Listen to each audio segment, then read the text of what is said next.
আসসালামু আলাইকুম। আমি Tihami Tasnim from Shahid Suhrawardy medical college MBBS first year student. আজকের ভিডিওটা বানানো মেইনলি যাদের মেডিকেল টার্গেট তাদের জন্য। তো হেডলাইন দেখে সবাই বুঝতে পারছো, গাইডলাইন ফর মেডিকেল অ্যাসপিরেন্টস। তো চলো শুরু করা যাক। প্রথমে আমাদের জানতে হবে মেডিকেলের জন্যে কোন কোন সাবজেক্ট পড়া লাগে, অ্যাকচুয়াল কয়টা সাবজেক্ট পড়া লাগে এবং সেটি কয় মার্কের। Subjects and mark distribution. মেডিকেলে কিন্তু 5টি সাবজেক্ট পড়া লাগে। সাবজেক্টগুলো হলো বায়োলজি, কেমিস্ট্রি, ফিজিক্স, ইংলিশ এবং জেনারেল নলেজ। এখানে সব থেকে বেশি মার্ক থাকে বায়োলজি এখানে 30 মার্কের, কেমিস্ট্রি 25 মার্কের, ফিজিক্স 20 মার্কের, ইংলিশ 15 মার্কের এবং জেনারেল নলেজ দেখে 10 মার্কের। তো আমাদের শুধু এটা জানলে হবে না, এরপরে আমাদের আরও কিছু জানা লাগবে। সেটা হচ্ছে কোন সাবজেক্ট কোন ওয়েতে পড়বো। সবার আগে একটা জিনিস মনে রাখা লাগবে যে তোমাকে কিন্তু পড়তে হবে টেকনিক্যাল ওয়েতে। প্রত্যেকবার পরীক্ষা দেয় 1,20,000 থেকে 1,40,000 স্টুডেন্ট, কিন্তু সরকারি মেডিকেলের সিট কিন্তু 5380টা। তো তুমি যদি এই 5380-র মধ্যে আসতে চাও, তোমাকে কিছু টেকনিক্যাল ওয়ে অবলম্বন করাই লাগবে।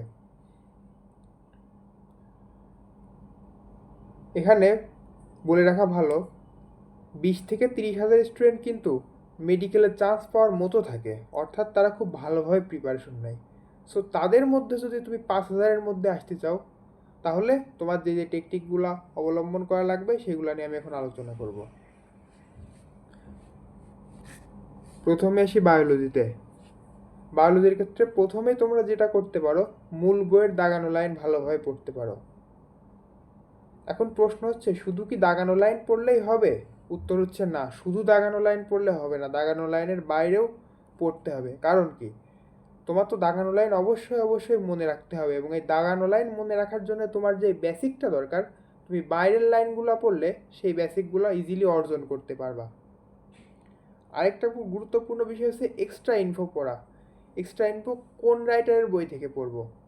এখানে মূল বই যেটা থাকে সেটা ম্যাক্সিমাম না, প্রায় 95% ক্ষেত্রে যেটা হয় যে বোটানি হাসান স্যার এবং জুওলজি আজমল স্যার। কিন্তু বর্তমান সময় কিন্তু এই দুইটা বই পড়লে হবে না, এর বাইরেও কিছু বই পড়া লাগবে, যেমন Alim sir, Ajibur sir, Majeda ma'am. এখন প্রশ্ন হচ্ছে, এই তিনটা রাইটারের কি মূল বইয়ের পড়ার কি টাইম অ্যাডমিশনের এই 4 মাসে আছে? উত্তর হচ্ছে না। তো এক্সট্রা ইনফো আমরা যেটা করতে পারি, যে কোচিং থেকে বিভিন্ন বই প্রোভাইড করে, ওই বইগুলো থেকে আমরা এক্সট্রা ইনফো পড়ে নিতে পারি। এবং সর্বশেষ যেটা করতে পারি বায়োলজির জন্য, বিগত 3 বছরের মেডিকেল ভর্তি পরীক্ষার প্রশ্ন, বোর্ড প্রশ্ন এবং অনুশীলনীর যে প্রশ্নগুলো থাকে, এই প্রশ্নগুলো আমরা প্র্যাকটিস করতে পারি। কারণ কি, কারণ দেখা যায় এই জাতীয় কোশ্চেন থেকে মাঝে মাঝে কোশ্চেন কিন্তু হুবহু চলে আসে। সো তুমি যদি শুধু বইয়ের ভিতরের আলোচনায় পড়ে গেলে, এই কোশ্চেনগুলো পড়লে না, কিন্তু এই কোশ্চেনগুলো তোমার পরীক্ষায় আসলো, তুমি যদি না পারো তাহলে কিন্তু তোমার চান্স পাওয়ার পসিবিলিটি অনেক কমে যাবে। সো বায়োলজির ক্ষেত্রে তোমরা এই ট্রিক্সগুলো অ্যাপ্লাই করতে পারো। এবার আসা যাক কেমিস্ট্রিতে।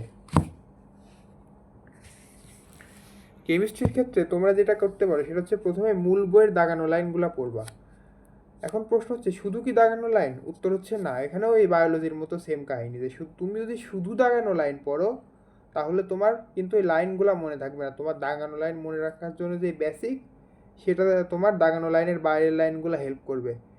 আর কেমিস্ট্রিতে ম্যাক্সিমাম ক্ষেত্রে হাজারি স্যার পড়ানো হয়, এর পাশাপাশি কবির স্যারের কিছু ইনফো লাগে। কেন, কিছু কোশ্চেন সলভ করতে হবে, যেমন অনুশীলনীর প্রশ্ন, বোর্ড প্রশ্ন, ভর্তি পরীক্ষার প্রশ্ন। স্পেশালি তোমরা অনুশীলনীর প্রশ্ন সব থেকে ভালোভাবে সলভ করবে হাজারি এবং কবির স্যার, কারণ এই দুইটা প্রশ্ন থেকেই দেখা যায় প্রত্যেক বছর 17 থেকে 20টা কোশ্চেন 25টার মধ্যে চলে আসে।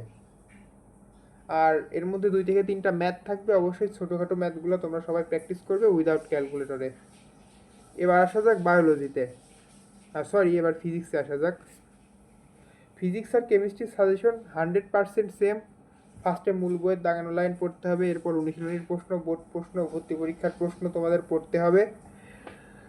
এখন ফিজিক্সে ইসাহক স্যার আর তপন স্যারের বইটা পড়লেই কিন্তু হচ্ছে, এই দুইটা স্যারের অনুশীলনীর প্রশ্ন হুবহু চলে আসে। আর অবশ্যই পাশাপাশি বোর্ড প্রশ্ন পড়তে হবে এবং কিছু ম্যাথ দেখা লাগবে। ফিজিক্সে কিন্তু কেমিস্ট্রির তুলনায় ম্যাথ একটু বেশি থাকে, সো ম্যাথগুলো প্র্যাকটিস করে রাখবা সবাই।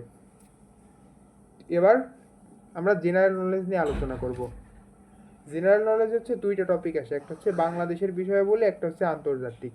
তো আন্তর্জাতিক আগে ছিল না, গত 2024 সাল থেকে এটা অ্যাড হয়েছে। তো যে টপিকগুলা বেশি আসে সেই টপিকগুলো থেকে বারবার পড়তে হবে। এখন প্রশ্ন হচ্ছে কোন টপিকগুলো বেশি আসে। বাংলাদেশের বিষয়বলের ক্ষেত্রে মুক্তিযুদ্ধ, জুলাই আন্দোলন ও বাংলাদেশের অন্যান্য যে বিষয়গুলো থাকে, চুক্তি, বিভিন্ন জাতীয় বিষয় বলে এইগুলা থেকে আসে। এবং আন্তর্জাতিকের ক্ষেত্রে যদি বলি তাহলে বিভিন্ন দেশের মুদ্রা, রাজধানী, বিরোধপূর্ণ অঞ্চল, প্রণালী, খাল, লাইন, আইনসভা এগুলো থেকে কোশ্চেন আসে। এবং তোমরা অবশ্যই বিগত বছরের বিসিএস প্রশ্ন, মেডিকেল ভর্তি পরীক্ষার প্রশ্ন, অন্যান্য চাকরির পরীক্ষার প্রশ্ন অবশ্যই সলভ করবে, তাহলে সাধারণ জ্ঞানে ভালো করা যাবে। এবার আসা যাক ইংলিশে। তো ইংলিশে যেটা করতে হবে, ফার্স্টে গ্রামার পার্টগুলো ভালোভাবে বুঝে পড়তে হবে, কারণ গ্রামার পার্ট তুমি যদি শুধু মুখস্থ করো তাহলে কিন্তু হবে না। গ্রামার পার্ট হচ্ছে বুঝে পড়ার বিষয়। এরপর ভোকাবুলারি পার্ট হচ্ছে বারবার প্র্যাকটিস করা লাগবে। ভোকাবুলারি পার্টও টানা মুখস্থ করলে হবে না, এটা প্র্যাকটিসের মাধ্যমে আয়ত্তে আনতে হবে। আর গ্রামার ও ভোকাবুলারি পার্টে সকল বিসিএস সহ সকল চাকরির পরীক্ষার প্রশ্ন সলভ করতে হবে, তাহলে এটা অনেক ইজি হবে। প্রশ্ন হচ্ছে গ্রামার পার্ট থেকে কোনগুলো আসে। গ্রামার পার্ট থেকে parts of speech, number, gender, voice, narration, phrase clause, right form of verb, correction এগুলো আসে। আর ভোকাবুলারি পার্টের মধ্যে translation, spelling, appropriate preposition, idioms and phrase, substitution এইগুলো আসে।